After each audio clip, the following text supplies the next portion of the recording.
Donald Trump ऐसा क्यों करते हैं?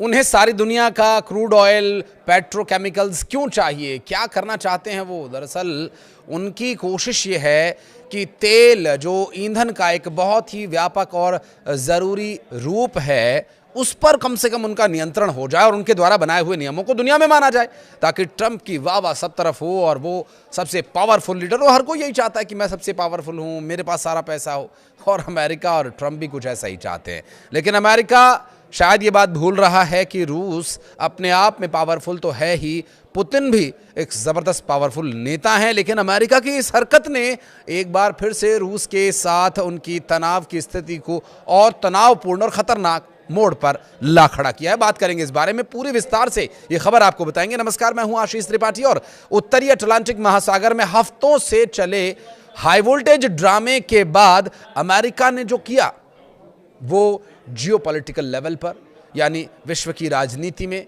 खतरनाक रूप से भूचाल ला सकता है। अमेरिका ने रूस के झंडे वाले एक तेल टैंकर मारिनेरा को जब्त कर लिया है और इस पूरी सैन्य कार्यवाही ने वैश्विक राजनीति में खलबली मचा दी है, क्योंकि इस ऑपरेशन के दौरान रूसी नौसेना के युद्धपोत और पनडुब्बियां भी उसी क्षेत्र में मौजूद थीं। इसके अलावा कैरेबियन सागर में वेनेजुएला से आ रहे एक तेल टैंकर को भी अमेरिकी कोस्ट गार्ड्स ने पकड़ लिया। अमेरिकी होमलैंड सिक्योरिटी सचिव क्रिस्टी नोएम ने दोनों जगह सफल मिशन की पुष्टि करते हुए इसे घोस्ट फ्लीट के खिलाड़ी बताया और घोस्ट फ्लीट के खिलाफ इसे बड़ी चोट भी बताया। उनके मुताबिक अमेरिकी तटरक्षक बल ने 2 बेहद सटीक और समन्वित ऑपरेशंस चलाए, जिसमें पहला टैंकर मोटर टैंकर बेला 1 उत्तरी अटलांटिक में पकड़ा गया, जबकि दूसरा tanker motor tanker Sofia Caribbean सागर के अंतर्राष्ट्रीय जल क्षेत्र में जब्त किया गया। ये दोनों जहाज या तो हाल ही में वेनेजुएला में खड़े थे या प्रतिबंधित तेल लेकर के वहां की ओर जा रहे थे। इससे पहले यूएस यूरोपियन कमांड ने बुधवार को पुष्टि की कि वेनेजुएला के तेल व्यापार से जुड़ी रूसी टैंकर मारिनेरा को अमेरिकी नौसेना या सेना या कोस्ट गार्ड, जो भी आप कहें, संयुक्त ऑपरेशन चला करके उसे अपने नियंत्रण में लिया जा चुका है। फेडरल कोर्ट के वारंट के आधार पर की गई ये कार्रवाई प्रतिबंधों के उल्लंघन के आरोप में है। आपको बता दें कि इस कार्रवाई में वेनेजुएला के राष्ट्रपति निकोलस मादुरो की गिरफ्तारी के कुछ ही दिनों बाद ये एक्शन देखने को मिला। अमेरिकी स्पेशल फोर्सेस ने कराकस में ऑपरेशन चला करके मादुरो को पकड़ा था और उन्हें नशीली दवाइयों की तस्करी के आरोपों में मुकदमे के लिए अमेरिका लाया गया है। पुतिन पर क्या मुकदमा चलाएंगे? वो जो नियम आपने बनाए हैं अपनी मर्जी से।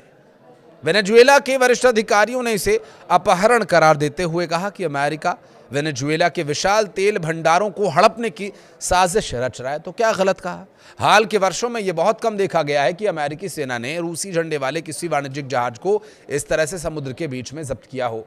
उन्हें भी डर है कि रूस, जो कि पुतिन के नेतृत्व में सालों से चल रहा है और पावरफुल तो वो है ही, और ख़ुद पुतिन भी पावरफुल है। ऐसे में जानकारों का मानना यह है कि इस घटना के बाद रूस की ओर से कड़ी प्रतिक्रिया आएगी और स्वाभाविक है, यूक्रेन और वेनेजुएला के मोर्चे पर जारी तनातनी और अधिक हिंसक भी हो सकती है।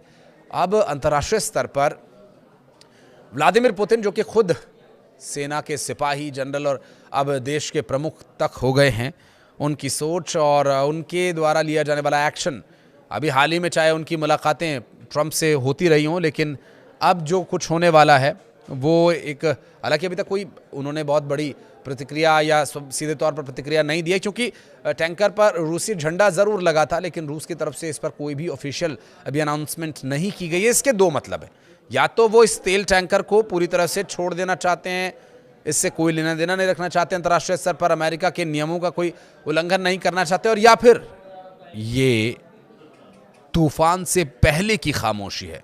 आपको क्या लगता है? बताइएगा कमेंट सेक्शन में। धन्यवाद।